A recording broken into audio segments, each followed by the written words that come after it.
AITA for ignoring my boyfriend when he asked me to split the check with his family and only paying for my food. I never expected to find myself in a situation like this, but here I am, questioning everything about my relationship because of one family dinner. And the worst part? I can't even tell if I'm in the wrong. My friends are divided, my boyfriend is still upset, and I am left with this lingering feeling of resentment that I don't know how to shake off. Let me start by saying that I wasn't even particularly eager to go to this dinner in the first place. My boyfriend's mother and sisters have never exactly warmed up to me. It's not that they are outright hostile, but there's a certain coldness, an indifference that I can't quite ignore. They have their own inside jokes, their own rhythm of conversation, and I have always felt like an outsider when I'm around them. That's fine, I told myself. Not everyone has to like me. But when I got the invitation to attend my boyfriend's mother's birthday dinner, I was genuinely surprised. I even allowed myself to feel a little hopeful. Maybe this was a sign that things were changing, that I was finally being included. For some background, both my boyfriend and I come from working-class families, but our experiences growing up were very different. My parents worked hard, and as they found financial stability, they made sure I had a comfortable life. My boyfriend, on the other hand, had a very different upbringing. His father was convinced that his mother was using their children as an excuse to get money from him, so he refused to provide them with anything beyond the bare minimum. Eventually, he left, remarried, and my boyfriend and his siblings were raised mostly by their mother, who struggled to make ends meet. There are 4 siblings in total, and while they all have jobs now, money is still tight for them. I have a successful career and make a comfortable salary. My boyfriend makes significantly less, about 5 times less than I do, but it has never been an issue between us. Or at least, it wasn't until his mother's birthday dinner. When we arrived at the restaurant, I immediately felt out of place. The conversation flowed easily between them, but I struggled to find a way in. They reminisced about family memories, inside jokes, old TV shows, and hobbies I knew nothing about, manga, wrestling, bands I had never heard of. Every time I tried to contribute, it felt like my words were just floating into the void, unnoticed. I wasn't even making eye contact with anyone because they simply wouldn't look at me. Then came the moment that really drove the point home. The first time I was talked over, I brushed it off. Conversations at big tables can get chaotic, and I wasn't going to be overly sensitive. But the second time, I started speaking and had to restart my sentence multiple times because they just kept talking over me. It wasn't even subtle. It was like I wasn't there. At one point, I realized that I was literally talking to myself because they had already moved on with their discussion while I was mid-sentence. My boyfriend noticed and tried to make light of it, but by then, I already felt humiliated. It was like I had been invited just to sit there as background noise. At one point, he went to take a picture with his siblings and then sat 3 seats away from me. I wasn't completely alone on my side of the table, but by that time, I was already checked out. I considered pulling out my phone just to scroll because what else was I supposed to do? I felt ignored, out of place, and completely disconnected from whatever was happening around me. Then came the check. There were about 16 people in total, siblings, their partners, and grandchildren ranging from around 8 to 22 years old. The table had ordered multiple appetizers, desserts, and drinks, especially the pricier margaritas. I had kept my order pretty simple. 2 soft drinks, 1 margarita, ribs, and soup. My bill was under $100. But as soon as the check arrived, my boyfriend's mother immediately announced that the total needed to be split among the adults, which meant that 8 of us, excluding her since it was her birthday, had to cover everything. I did a quick mental calculation and realized that my share would be around $160 to $170. This didn't sit right with me. I had not indulged in all the extra drinks and appetizers, and I didn't think it was fair for me to subsidize the entire table's expenses. I quietly told my boyfriend that I preferred to either pay for just my own meal or, at most, cover mine, his, and his daughter's portion. His response? He looked at me with this expression of disbelief, like I had just insulted his entire family, and basically called me a tightwad. That stung. It really did. Because I have never been cheap. I have never hesitated to spend money on experiences, gifts, or anything that brings joy to the people I care about. But this? This wasn't about generosity. It was about fairness. Why should I be expected to chip in extra just because I make more money? Why should I have to absorb costs for a group of people who had spent the evening ignoring me? I insisted that I would pay for my own share, and that's when he got visibly angry. His face contorted. I don't know if that's the right word, but that's what it looked like. He leaned in and yelled at me, speaking in a low but aggressive voice, telling me not to act up and embarrass him in front of his family. That was the moment I felt completely bullied. I told him that. I didn't make a scene. I simply got up, found our waitress, and asked for a separate check. I even left a generous tip because she had been incredibly kind and helpful. When I returned to the table and he realized what I had done, his face turned red. The entire table went silent. On our way to the car, he was furious. He told me that this should be the last time I ever embarrass him in front of his family. He accused me of using a family celebration to show off my financial status, saying that I knew his family wasn't rich and that splitting the check evenly would have been the kind thing to do.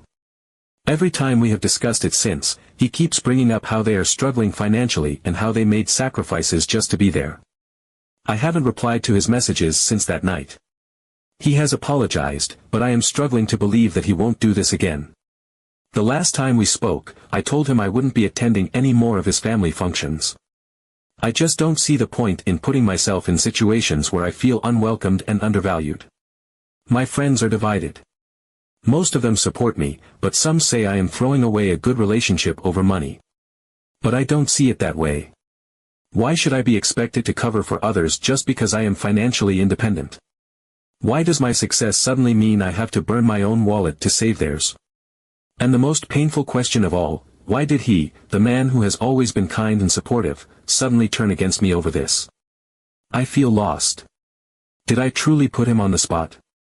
Was I wrong to stand my ground? Update 1. After that disastrous dinner, I needed space. I didn't want to jump into another conversation or argument, and I certainly didn't want to hear more justifications about why I should have been willing to subsidize his family's meal. So I took a step back.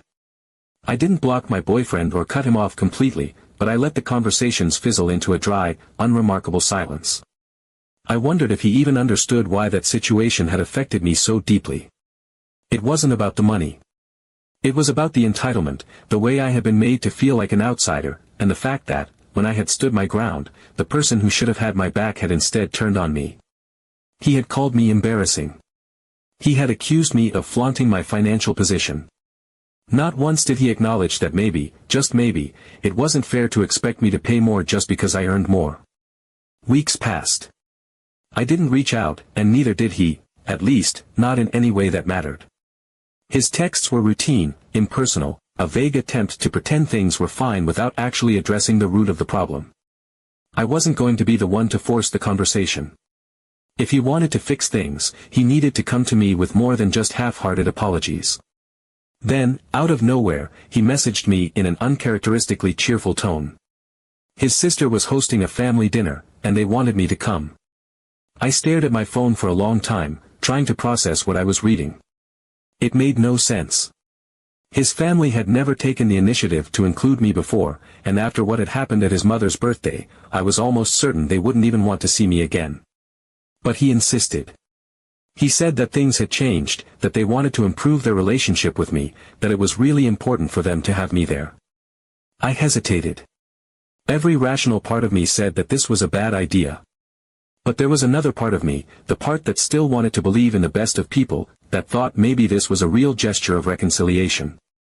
Maybe they had realized they had been cold and were trying to make amends. Maybe my boyfriend had talked to them, explained how I had felt, and they genuinely wanted to fix things. So I agreed. The restaurant was just as it had been before, loud, crowded, a mix of chatter and overlapping conversations that I wasn't a part of. I felt the same creeping sense of isolation as soon as I sat down. They didn't ask about me, didn't include me in conversations, didn't make any effort to acknowledge me beyond a polite hello. It was exactly the same dynamic as before. I kept telling myself that this was just how they were, that maybe I was expecting too much. Some families had their own way of communicating, and I wasn't going to magically integrate overnight. So I sat there, eating my meal, listening but never really participating. My boyfriend was right there, but he wasn't paying much attention to me either. He was absorbed in the conversation, laughing at jokes I didn't understand, completely at ease in a way that made me feel even more like an outsider. Then the check arrived. His sister barely hesitated before saying, "Well, shall we split it equally?" It was so casual, so effortless, like it was the most natural thing in the world. For a split second, I thought maybe I had misheard her, but then I saw the nods around the table, the expectation settling in. I immediately did the math in my head. My portion of the bill would be around $180. My meal had cost maybe half that. I felt my stomach tighten, but I kept my voice calm as I said, "I'll just pay for myself." For a moment, there was silence. A slight shift in the atmosphere, barely noticeable but unmistakable. One of his sisters frowned, barely concealing her displeasure, and then she said it. "So, you're seriously dating him? Can't you help out a little?" That was it. The moment of truth. This wasn't about reconciliation. This wasn't about getting to know me better or trying to build a relationship. This was a test. They had invited me to see if I was willing to fit in with their family, not emotionally, not personally, but financially. And I had just failed. The illusion shattered in an instant. I saw it all so clearly now. It had never been about warmth or acceptance. It had never been about making amends. They had no interest in knowing me, in welcoming me, in including me. I was nothing more than a potential asset, a financial buffer, someone who could make things easier for them. And when I refused to play along, their true feelings slipped through. My boyfriend had lied to me. Whether intentionally or not, he had sold me a false hope, convinced me that this was about mending relationships when, in reality, it was about money. He had brought me here knowing exactly how this would play out. And worse, he had let it happen. He had let me walk straight into this trap, knowing full well that his family saw me as nothing more than a walking wallet. I felt no anger, no frustration. Just clarity. I had no more illusions. Update 2. A few more weeks passed. My boyfriend and I didn't talk about his family, though the weight of everything that had happened between us sat in the air like an unspoken storm. I wasn't ready to bring it up, and he seemed determined to act like nothing was wrong. But the tension was there, just beneath the surface, waiting for something to set it off. Then, once again, he brought up the idea of another family dinner. This time, it was to celebrate his younger brother's birthday. The invitation came casually, like he hadn't been nursing a quiet resentment towards me for the last few weeks, like I hadn't already seen exactly how his family operated. He framed it as though it was an opportunity to move forward, another chance to mend things. I listened to his words, but all I could hear was the silent expectation hanging behind them. I knew what to expect. I had already lived this scenario twice.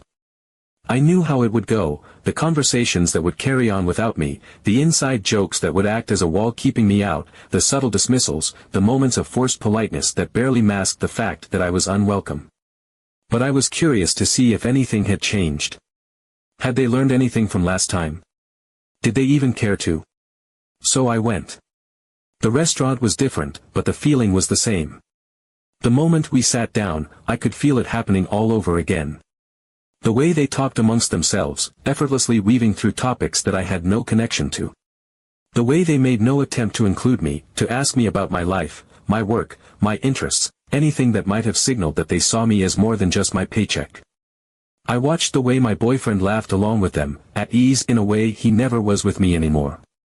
The realization settled in my stomach like a stone. This wasn't just their way of communicating. This was their way of making it clear that I didn't belong.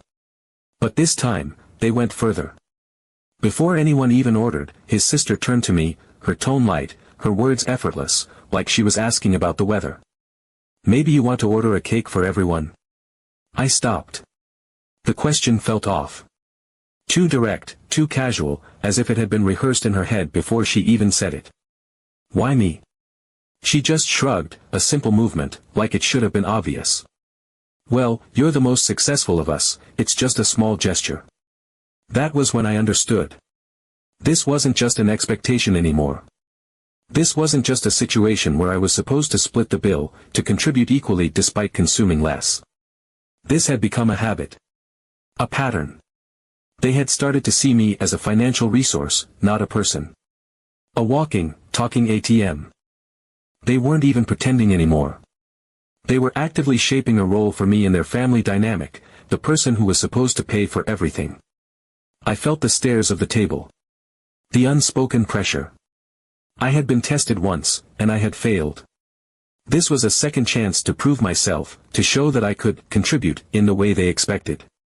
But the only thing I felt in that moment was a quiet, seething anger. I kept my voice even when I responded. I said that I didn't mind buying a gift and a cake for the birthday boy, but I wasn't paying for everyone. It was a simple statement, neutral, completely reasonable. But the moment the words left my mouth, the mood shifted. There was another one of those silences, the kind that made it clear that I had, once again, given the wrong answer. The kind that made it clear that they had been expecting something else, something that would have confirmed to them that I was willing to play my assigned role. I could see the reactions flicker across their faces, disappointment, annoyance, a thinly veiled frustration, as though I had deliberately disrupted something they had carefully constructed. My boyfriend didn't say anything, but I could see it in the way his jaw clenched, the way his shoulders tensed ever so slightly. It was all the confirmation I needed. He had known. He had known exactly what his family was doing, and he had brought me here anyway. We went through the rest of the dinner in a haze of forced conversation and polite smiles that didn't reach anyone's eyes. I barely spoke, and no one seemed to care. The celebration went on without me, just as it always did. When we left and got into the car, the silence stretched between us, thick and suffocating. And then, finally, he spoke. "You've shown again that you don't care about my family." The words came through gritted teeth, low and controlled, but laced with anger. A real partner would help not only me, but everyone important in my life. That was it. That was the truth of it all, laid bare in the dark of the car, in the quiet tension between us. This wasn't about love or respect. This wasn't about fitting in or making amends. He didn't just want me to be kind to his family. He believed that my financial stability obligated me to support them. He saw my success not as something I had worked for, not as something I had earned, but as something that should automatically extend to them. He believed that my place in his life came with a duty, to carry his family financially, to make their struggles my own, to sacrifice without question. And in that moment, I knew. It was over. I was silent all the way home. Update 3. After that night, I knew something had to change. I couldn't keep pretending that things were fine, that his family's expectations were normal, that his silence in the face of their entitlement was something I could overlook. The weight of it all had settled into my bones, and I felt exhausted, mentally, emotionally, even physically. It wasn't just about the money anymore, though that had been the catalyst. It was about respect, about dignity, about the way I had been treated as if my presence in their lives only held value if it came with a financial contribution. Every dinner, every interaction, every moment with them had been layered with a quiet, insidious message: I was useful, but I was not one of them. I needed space. I needed distance. I needed time to process everything without his influence clouding my judgment, without his attempts to gaslight me into believing that I was the one who had overreacted, that I was the one with the problem. I needed to see things clearly, to step back far enough to understand whether this relationship was even worth salvaging. Because no matter how I turned it over in my mind, I kept coming back to the same fundamental truth: I wasn't being loved, I was being leveraged.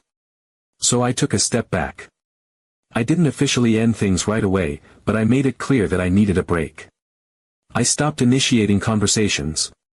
I let his messages sit unread for longer than usual, sometimes hours, sometimes an entire day. The enthusiasm I once had for seeing his name pop up on my screen had evaporated, replaced by an underlying sense of dread. I no longer wanted to make plans, no longer wanted to force myself into another situation where I would be sitting at a table, pretending not to notice the quiet expectation that I would, yet again, be the one to open my wallet. Most importantly, I refused any and all invitations to family gatherings. That was the real breaking point for him, not the arguments, not the tension, not even my cold detachment. It was my refusal to keep playing along with the charade of family unity that truly set him off. He had been able to tolerate my anger, my frustration, my protests, but my absence. That was unacceptable. Because my absence wasn't just a personal decision, it was a statement. It was me saying, without words, that I saw what was happening and I was no longer willing to participate. At first, he tried to pretend that nothing had changed. He kept texting me as if we were fine, sending me memes, inviting me out like we hadn't just had one of the most revealing arguments of our relationship. He acted like the problem would resolve itself if we ignored it long enough, like I would eventually cave and fall back into the rhythm of how things had been before. Like I would get over it. But I didn't. And that's when he finally confronted me. He told me that his family just wanted to feel like I was part of them, as if this was some grand emotional gesture rather than a financial arrangement. As if I was the one being unreasonable, the one putting up walls, the one refusing to integrate. But it was clear, painfully, unmistakably clear, that the only way I could be part of the family was if I agreed to subsidize their lifestyle. If I stopped resisting the quiet pressure to pick up the bill every time we went out. If I allowed myself to become the financial backbone of their household, not just for him, but for all of them. It wasn't about love. It wasn't about connection. It was about what I could provide. I don't know if he truly believed what he was saying or if he was just trying to manipulate me into compliance, but either way, it didn't matter anymore. Because the moment those words left his mouth, I knew, I was no longer a girlfriend. I was an investment. And they were waiting for their return. My decision had already been made, I just hadn't voiced it yet. Then came the final blow. It happened by accident. A moment of pure chance, of fate delivering a truth I might never have uncovered otherwise. We had gone out to dinner, just the two of us, in what I now recognize as one last attempt to keep me from slipping away completely. The tension between us was palpable, stretched tight like a wire, but we both pretended it wasn't there. Afterward, he stepped inside a store while I waited for him in the car, my mind still looping over the dinner, over the past few weeks, over everything that had brought us to this point. I was distracted, lost in thought, staring out at the street without really seeing anything. And then I heard my name. His sister was outside with a friend, standing just a few feet away, close enough that their voices carried through the night air. At first, I wasn't paying attention. I was scrolling on my phone, trying to distract myself from the sinking feeling that had settled in my chest ever since we'd arrived. But then I caught the tail end of the conversation, and something in their tone made me pause. "Well done," he caught her, one of them said. "They'd be wise to fix her now," the other replied. And then his sister laughed. "If he had married her, we wouldn't have to worry about money." The words hit me like a slap. It wasn't even a question. It wasn't speculation. It was a plan. They had already decided that I was a financial safety net, a guarantee for their future security. I was no longer a person in their eyes, I was a resource, something to be secured, locked down, prevented from escaping. And suddenly, everything made sense. The invitations, the sudden attempts at inclusion, the way they had started to reframe my resistance as selfishness, as a failure to support the family. They had never accepted me as a person. They had tolerated me, humored me, but only because of what they thought I could provide. Their kindness, their gestures of warmth, none of it had been real. It had all been transactional. A slow, careful conditioning to get me to believe that my presence in their lives had to come with a price tag. I sat there, frozen, staring at my own reflection in the car window, realizing that I had been right all along. And worse, realizing that he had known. He had always known. That was the last straw. I ended the relationship. It wasn't even a dramatic breakup. There was no shouting, no big confrontation. Just a cold, detached conversation where I told him I was done. He didn't fight for us. He didn't try to understand. He didn't even seem surprised. He just got angry, angry that I wasn't playing my part, angry that his family's plan had fallen apart, angry that he had lost his best chance at ensuring their financial security. That told me everything I needed to know. His love had a price. And that price was my willingness to become the financial support for his entire family. After that, the invitations stopped coming. No more dinners, no more half-hearted attempts at inclusion. It was as if I had never existed in their world. And that was fine with me. I had spent far too long trying to force my way into a place that had never truly wanted me there. I stopped getting invited to family dinners. But I didn't regret it either.